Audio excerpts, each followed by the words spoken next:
L'été, ainsi que les vacances touchent à leur fin, et l'automne commence à pointer le bout de son nez. Et ça veut dire que la meilleure saison arrive bientôt. Je parle de Noël, bien sûr.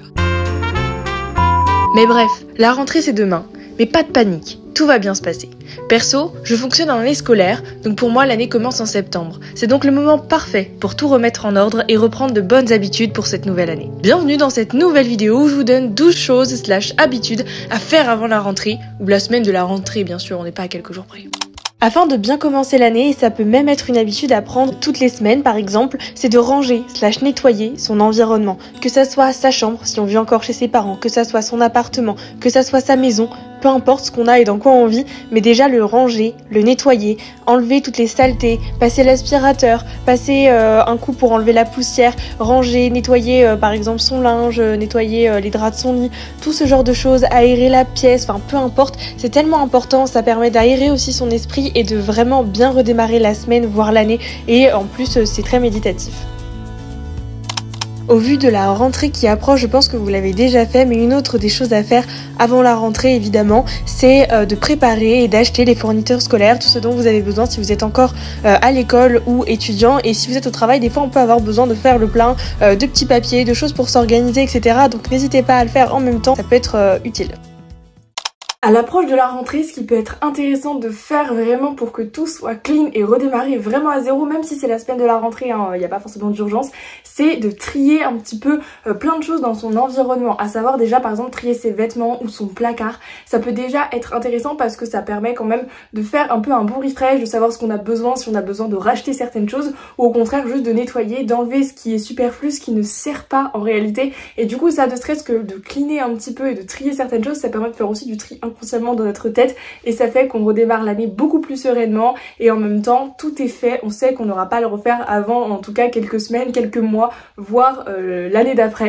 Également de trier par exemple votre ordinateur, vos téléphones. Quand je dis trier, c'est enlever par exemple les cours de l'année passée s'ils sont sur votre ordinateur, si vous avez trop de photos sur votre ordinateur, le trier, etc. et enlever tout ce qui ne vous sert à rien encore une fois, et trier un petit peu tout ça. C'est vrai que des fois ça prend un peu de temps, on fait pas souvent trier l'ordinateur, mais je trouve que c'est quand même assez important de le faire. Comme ça vous redémarrez l'année avec un ordinateur tout frais, tout nettoyé, tout propre, etc. qui est prêt à accueillir plein de nouvelles choses. Et puis la dernière chose que vous pouvez trier si ce n'est pas encore fait, même si je pense que pour la plupart d'entre vous c'est fait, notamment pour les étudiants, pour trier les cours de l'année passée. Donc moi je l'ai fait par exemple en juin, mais je sais que certains peut-être le font plutôt fin août, début septembre, donc je suppose que ça c'est déjà fait pour la plupart d'entre vous, mais le fait de trier un petit peu aussi tous ces cours, les mettre de côté, ce qu'on pourrait se servir, jeter tout ce qui nous sert plus à rien de l'année passée pour redémarrer l'année du bon pied.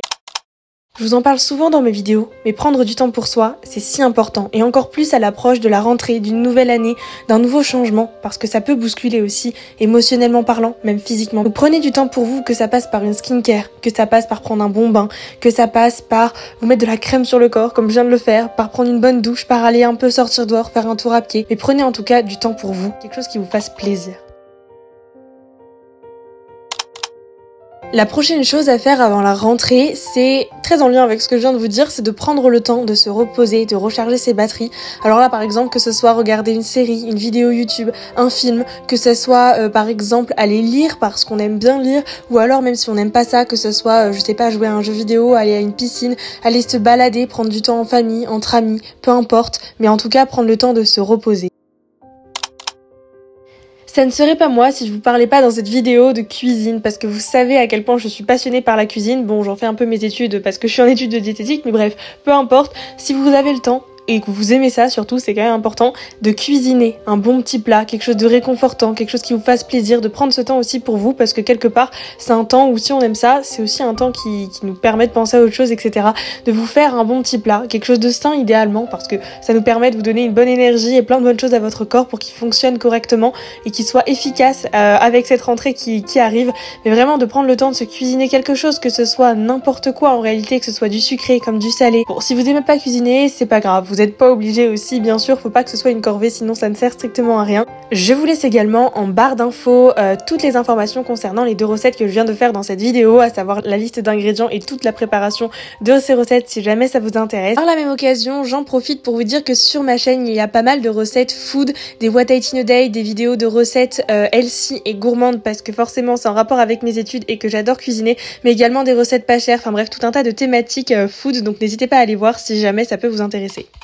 Instaurer une morning et une night routine, c'est quelque chose qui peut être hyper intéressant à faire, notamment à l'approche de la rentrée, une nouvelle habitude à prendre. J'avoue que moi je considère la rentrée comme un peu un renouveau, je trouve que c'est mon début d'année à moi, alors que pour d'autres ça va être en janvier. Moi j'avoue que je fonctionne plus en année scolaire. Le fait d'instaurer de nouvelles routines, d'une morning routine et d'une night routine, c'est hyper important en fait. Le morning routine, le fait de toujours faire la même chose le matin, de prendre le temps en fait qu'il vous faut pour si vous avez envie de faire un bon petit déjeuner, de faire une skincare, vraiment de faire en fait ce que vous voulez le matin, d'instaurer ces routines là, je trouve que c'est quand même assez important. Et le soir, surtout quand vous rentrez des cours, du travail, peu importe ce que vous faites, vraiment le fait que quand vous rentrez, vous ayez aussi vos petites habitudes, au moins à partir un peu du soir. Si jamais ça vous intéresse, je vous ai déjà tourné des morning et des night routines. Je pense que je vous retournerai une night routine, ce sera un risque d'être dans les prochaines vidéos, parce que vous avez tourné une morning routine il y a quelques mois, mais la night routine ça doit faire au moins peut-être 2 ans. Donc je me dis que ça pourrait être à temps de remettre un petit peu tout ça à jour pour aussi vous inspirer, prendre le temps aussi avant de dormir, de lire, de regarder quelque chose, en fait de mettre votre cerveau en condition pour aller dormir et du coup bien vous endormir, parce que s'il sait qu'après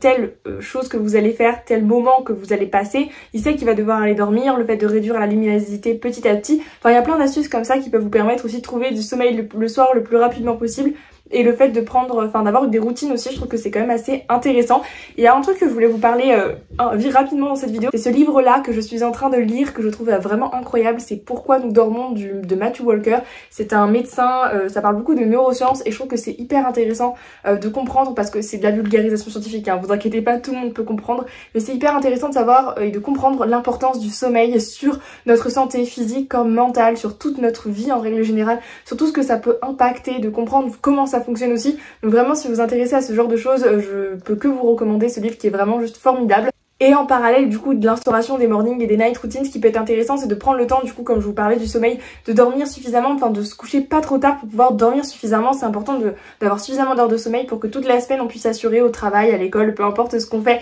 C'est assez important de dormir vraiment suffisamment et du coup de pas se coucher trop tard selon l'heure à laquelle on se lève le matin. Certains sont peut-être chanceux de pouvoir dormir un peu, mais peu importe, de quand même se coucher au moins avant minuit, si ce n'est même avant 22-23 heures, pour avoir le temps en fait de dormir suffisamment et de bien se reposer, parce que c'est quand même essentiel et c'est une bonne habitude à prendre pour cette rentrée. Pour cette année, essaye de trouver un sport qui te plaît réellement, si tu ne l'as pas déjà trouvé, bien sûr. Mais vraiment, le mouvement, c'est tellement la clé, c'est tellement important pour ta santé physique, pour ta santé mentale, pour ton bien-être. Ça permet de rencontrer des gens, de bouger, de sortir, de créer aussi plein d'hormones de bonheur. Enfin, c'est juste tellement important. Donc essaye de trouver un sport qui te plaît, qui te fait plaisir si tu l'as pas encore trouvé. Quelque chose qui te rend heureux, qui te donne envie d'y aller et qui te permettent de bouger, en soi que ce soit une activité physique, comme sportive, en compétition, en loisir, peu importe, en vrai ça on s'en fiche. Et c'est juste de trouver quelque chose qui te plaît, teste-en, il y a souvent plein de clubs qui proposent des initiations gratuites au début pour découvrir le sport, donc vraiment profites-en, teste-en, et quitte à faire même plusieurs sports s'il y en a plusieurs qui t'intéressent, mais essaye vraiment de bouger et de trouver le sport qui te plaît, même si c'est aller à la salle. Prochaine habitude ou astuce ou chose à faire en tout cas avant la rentrée, c'est de définir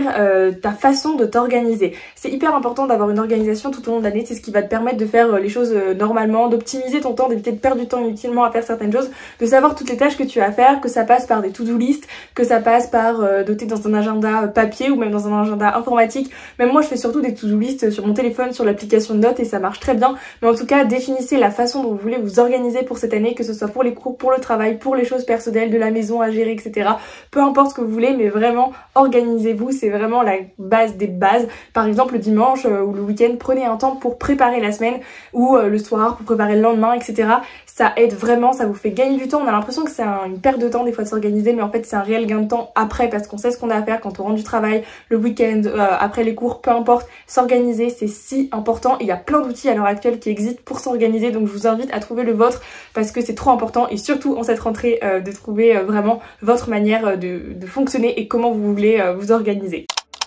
Il arrive souvent qu'à l'approche de la rentrée, on ait des peurs, des angoisses, et c'est normal, c'est ok, parce que la rentrée, la nouvelle année, elle implique forcément un changement, et ce changement implique Oui, des peurs et des angoisses. Et ça peut être utile de les noter sur un morceau de papier, d'écrire en tout cas tout ce qu'on a sur le cœur afin de nous décharger un petit peu de tout ça. On peut même se fixer aussi des objectifs pour la nouvelle année. Enfin, juste prendre ce temps d'écrire ce qu'on a envie d'écrire tout simplement, et ben ça fait du bien. Un conseil que je pourrais vous donner, que je trouve hyper important, et c'est un conseil qui est à la fois hyper bateau, que vous avez peut-être déjà entendu, mais que je trouve fait vraiment toute la différence, que vous allez au travail ou que vous allez à l'école, peu importe, en vrai ça marche pour tout le monde, c'est de préparer vos affaires la veille pour le lendemain,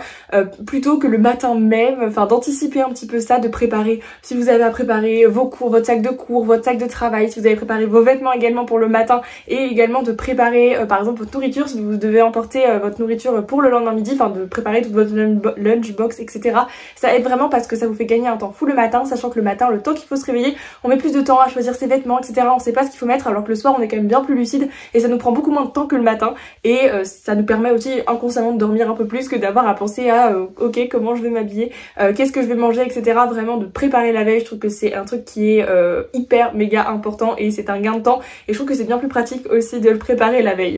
Et la dernière chose que je voulais te dire dans cette vidéo, c'est d'apprendre à lâcher prise. Accepter que tout ne soit pas toujours parfait, fais de ton mieux et c'est déjà très bien. Ne te mets pas la pression, tout va bien se passer, fais-toi confiance, donne-toi les moyens d'accomplir tes rêves et tes objectifs. Et un dernier petit conseil qu'un sophrologue m'a dit un jour, écoute ton intuition et pense toujours à écouter ton cœur, tu ne le regretteras jamais.